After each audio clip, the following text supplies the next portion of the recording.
अच्छा जी, पहले बोरिंग का क्या मतलब है? हमेशा कंपनी जो है वो ऐसे तो नहीं करती कि जी इक्विटी यानी कि सारा अपना पैसा इन्वेस्ट कर ले। बेशक पैसा हो भी थोड़ा, वो अपने कुछ क्रेडिट पे चीज़ें पैसा ले लेते हैं, कुछ अपना पैसा मिक्स करके बिजनेस करते हैं। तो जब आप बोरिंग करते हैं तो बोरिंग आपको पैसा विदाउट सिक्योरिटी तो नहीं मिलता, ठीक है? तो उसके लिए आपको सिक्योरिटीज़ देनी पड़ती हैं। प्लेज आप लोगों ने नहीं पढ़ा, प्लेज बिजनेस लॉ में पहले पढ़ाया जाता था, अब कोर्स में से निकाल दिया गया। कॉन्ट्रैक्ट एक्ट 1872 लिखा हुआ है। Contract act 1872 defines pledge a bailment of goods as security for the repayment of debt or the performance of a promise। Bailment के बारे में शायद मैंने आप लोगों को कुछ बताया हुआ। जब आप कपड़े सिलवाते हो, गाड़ी ठीक करने के लिए देते हो, कपड़े ड्राई क्लीन करने के लिए देते हो, तो पोजेशन डिलीवर करते हो, वो को काम करता है, चीज़ आपको वापस मिल जाती है। ये है बेलमेंट। बेलमेंट करने वाला बेलर कहलाता है, जिसको डिलीवर किया जाता है वो बेली कहलाता है। वो उसका मालिक तो नहीं ना बन जाता। पोजेशन डिलीवर कर देने से कोई उसका मालिक नहीं बनेगा।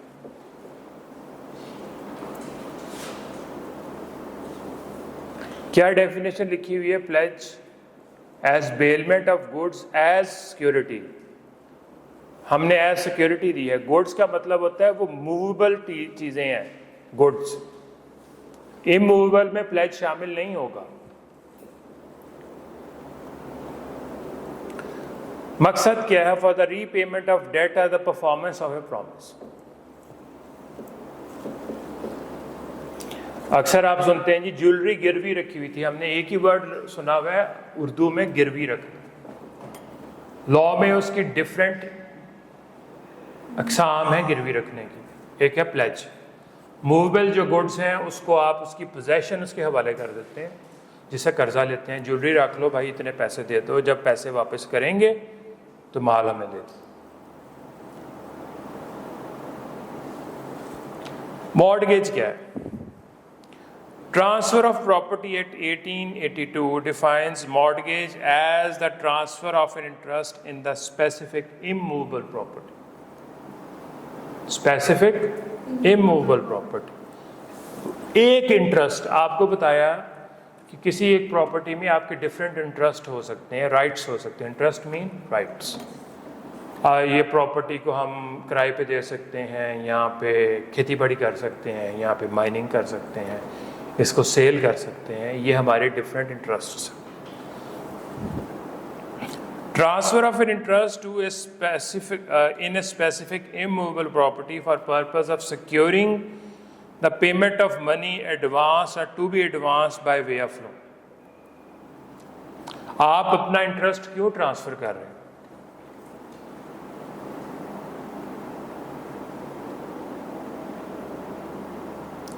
कि आपको पैसे मिल जाए, सिक्योर कर रहे हो, कर्जा मिल जाए। For the purpose of securing the payment of money advance or to be advance by way of loan. या तो वो आपको पैसे मिल चुके हैं या मिलेंगे एज लोन के तौर पे, इसलिए आप अपना इंटरेस्ट ट्रांसफर कर रहे हैं एक स्पेसिफिक इमूवेबल प्रॉपर्टी पे। An existing or future debt or the performance of an engagement which may give rise to a pecuniary liability. Pecuniary liability का क्या मतलब होता है? पैसों से related, pecuniary. A mortgage relates to immovable assets when there is a transfer of title to the lender as security।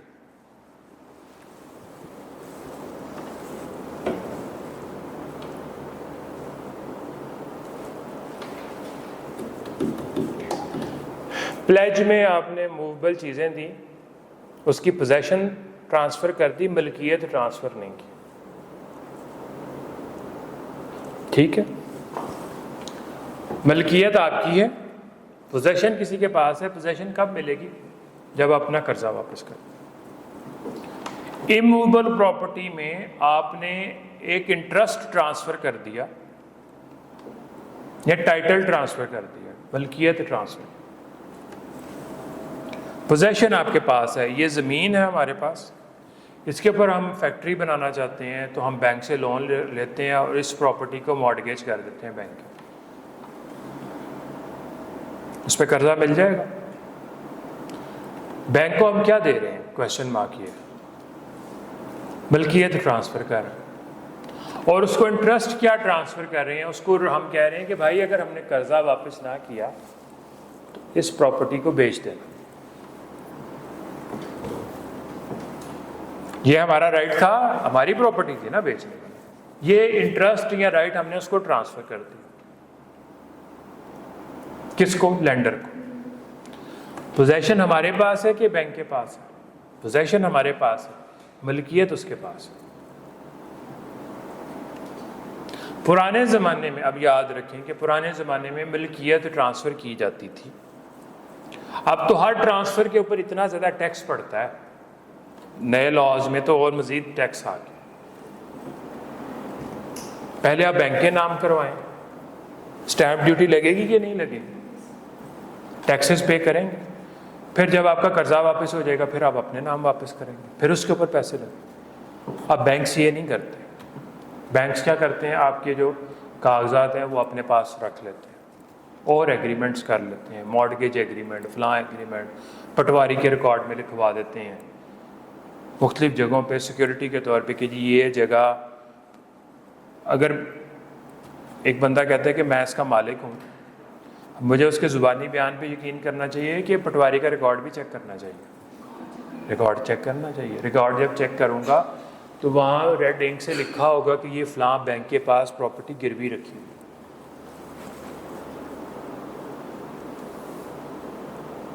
मैंने आपको बताया कि पुराने ज़माने में टाइटल ट्रांसफ़र कर दिया जाता था, जब कर्जा वापस होता था तो मलकियत वापस हो जाती थी। अब क्यों नहीं ऐसा होता? क्योंकि हर ट्रांसफ़र पे बहुत ज़्यादा टैक्सेस लगते हैं, तो उसका वे आउट निकाल लिया गया।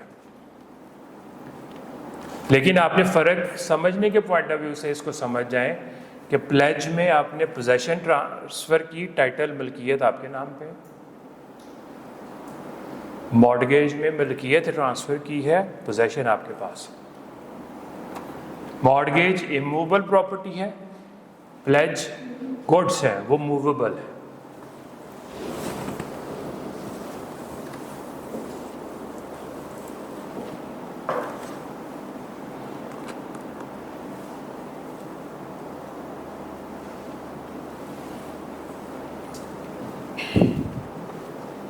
नेक्स्ट है जी चार्ज। ये भी एक फॉर्म ऑफ सिक्योरिटी है। According to the Transfer of Property Act 1882, charge is security for the repayment of debt or other obligation that does not pass title of the property or any right to its possession to the person to whom the charge is given. ना आपने title transfer करना है ना possession देनी है। ऊपर आपने title transfer किया या पोजेशन दी है, दोनों में से कुछ नहीं करना। इसका मतलब है सबसे वीक किस्म की सिक्योरिटी ये है। तो फिर लेंडर के पास को क्या सिक्योरिटी क्या मिल रही है? एक आप एग्रीमेंट कर रहे हैं बस।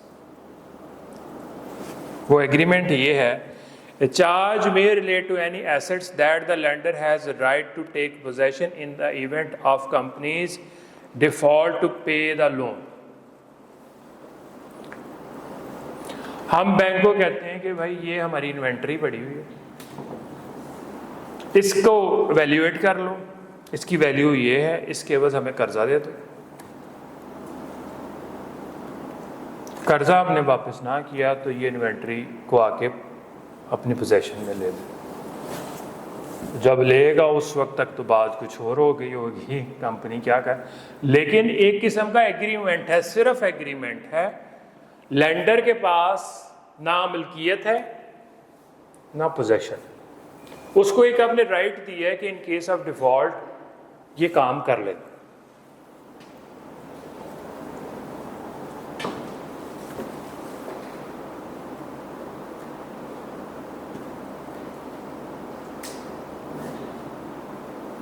दो तरह के चार्जेस होते हैं, fix charge and floating charge.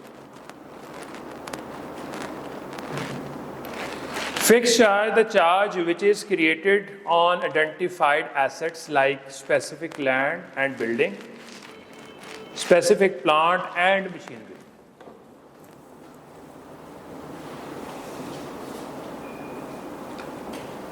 Specific charge का क्या मतलब?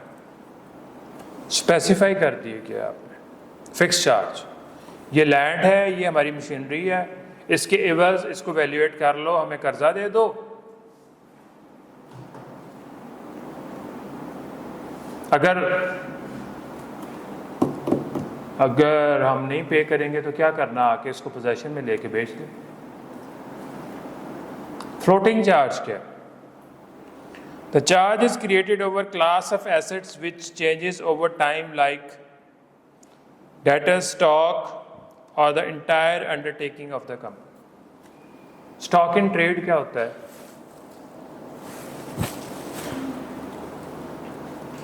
फ्लोट का मतलब है ऊपर घूम रहा है, फिक्स चार्ज का मतलब है हमें पता है कि कौन से एसेट्स के अगेंस्ट हमने चार्ज क्रिएट किया।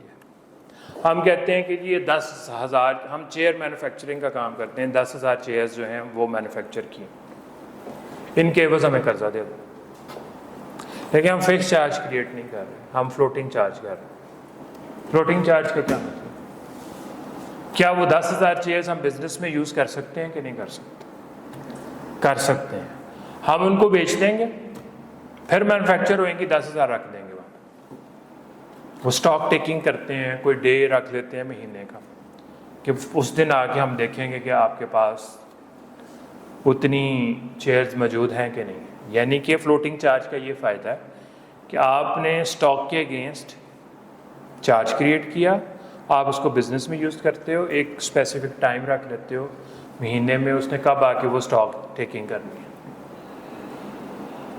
अगर आप फर्ज करें वो आया और उसको वहाँ पे 10,000 चेयर्स नहीं मिली तो हमने एग्रीमेंट की खिलाफ वर्जी की, तो वो चाहे तो इस फ्लोटिंग चार्ज को क्रिस्टलाइज कर देगा। वो कहेगा भाई अब हमने फिक्स चार्ज में इसको कन्वर्ट कर दिया है, इन चेयर्स को नहीं छेड़ना, तुमने खिलाफ वर्जी की, अब इसको तुम ट्रेड में यूज़ नहीं कर सकते, या तो हम इसको बेच देंगे या चेयर्स पूरी करो, जो भी उसकी एग्रीमेंट की तफसीलात हो।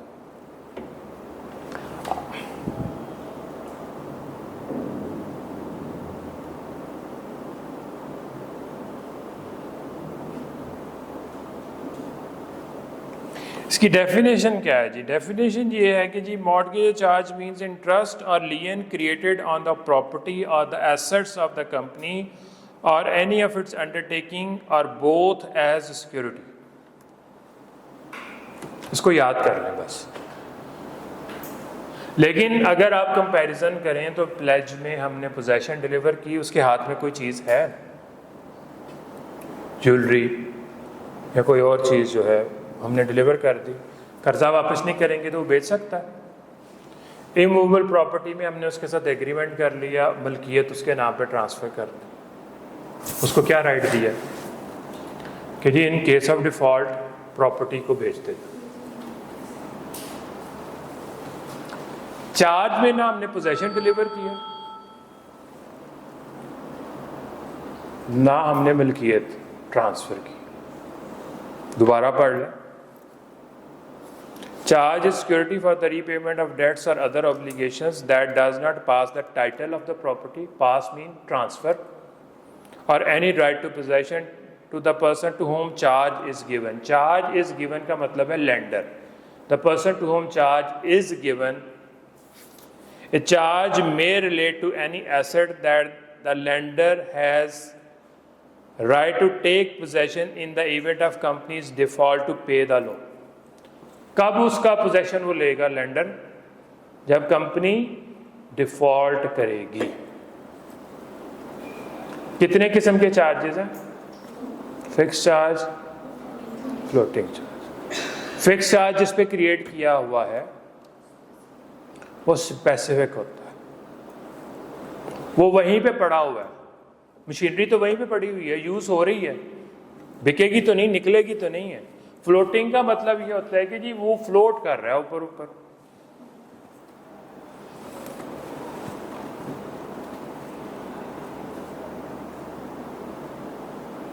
समझ आ गई? अच्छा जी, फर्स्ट है जी borrowing powers. Borrowing powers to be part of memorandum and articles of the company is deemed to include implied power to enter into any arrangement for obtaining loans, advances, finances or credit and to issue other securities not based on interest for raising resources from a scheduled bank, financial institution or general public. Deemed to include, इसको आपने memorandum भी पढ़ लिया, articles भी पढ़ लिया, वहाँ पे कहीं एक्सप्रेसली लिखा गया था कि जी हमारे पास बोरिंग पावर होगी? नहीं, ऑटोमेटिकली उसके पास ये पावर है, इसको एक्सप्रेसली लिखने की ज़रूरत नहीं। वो आप कैसे ले सकते हैं? शेड्यूल बैंक से ले सकते हैं, अवाम से। अवाम को जब आप डिबेंचर्स बेचते हैं, कर्जा लेते हैं कि एक्विटी लेते हैं? कर्जा लेते हैं। शेड्यूल बैंक से ले लें, फाइनेंशियल इंस्टीट्यूशन से ले लें या जनरल पब्लिक से कर्जा लें, इसको आर्टिकल्स में या मेमोरेंडम में स्पेसिफिकली नहीं लिखा गया।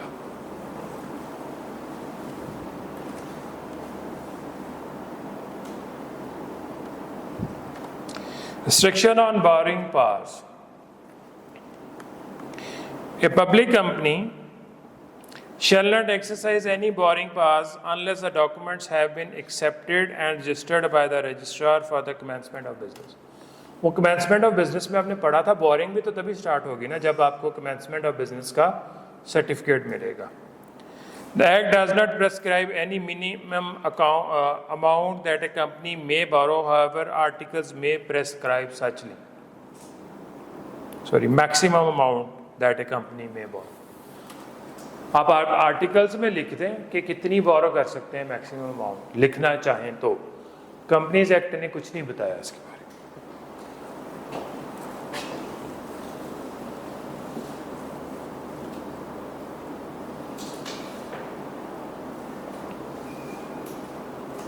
अगला पॉइंट खुद पढ़ें, ये अगला जो आपने पढ़ा है पेज जी उसके बारे में बता रहा है।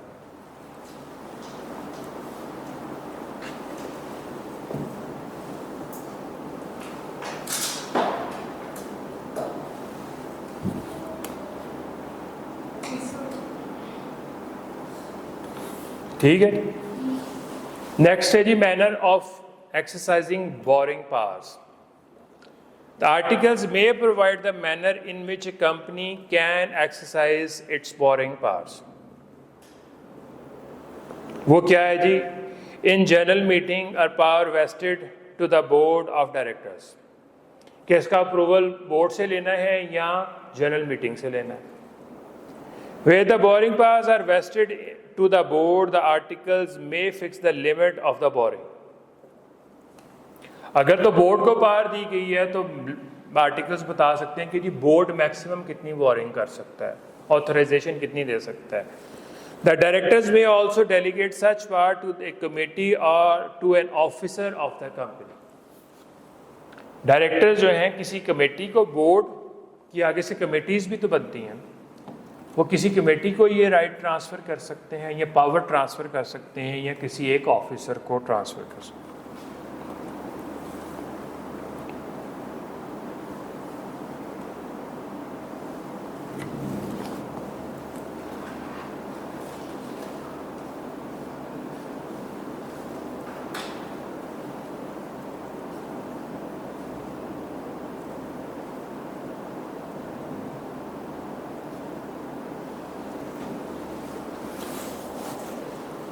अगला point, ultra vires borrowing. Ultra vires का क्या मतलब होता है? बियॉन्ड पावर्स, जो पावर्स दी गई हैं उससे एक्सीड करना।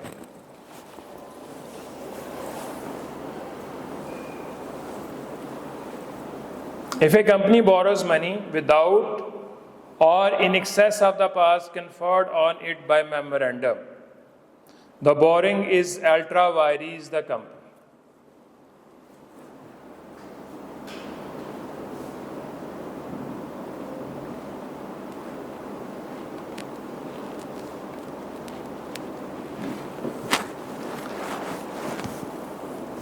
कंपनी अपनी लिमिट से ज़्यादा ले ले या